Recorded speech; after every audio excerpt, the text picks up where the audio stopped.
हमारी पोषण टेकर के संबंध में 1 दिवसीय हड़ताल राजनांदगांव में रखे हैं। पूरे प्रदेश में चल रहे हैं हमारी हड़ताल। हमारी 8 सूत्री मांगे हैं। जो पहली मांग है, आज 1975 साल हो चुका है, होने वाले हैं, 1 महीना बचा है।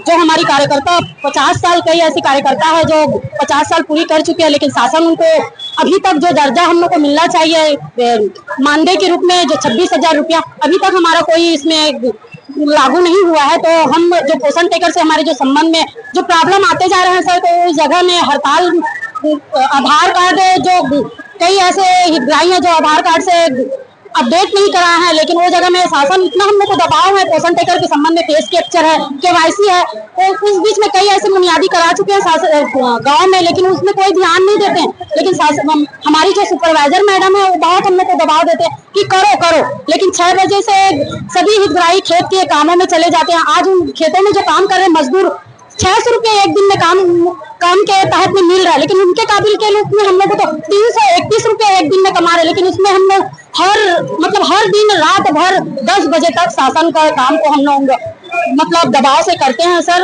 लेकिन हम लोग का टाइम है 9:30 बजे से 3:30 बजे तक, लेकिन हम लोग को आए दिन हम लोग दहशत में रहते हैं। आंगनबाड़ी कार्यकर्ता संयुक्त मंच, संतोषी वर्मा, जिला अध्यक्ष।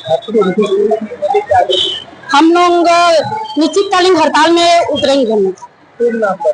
संतोषी वर्मा, आंगनबाड़ी कार्यकर्ता संयुक्त मंच, जिला अध्यक्ष, संयोजक।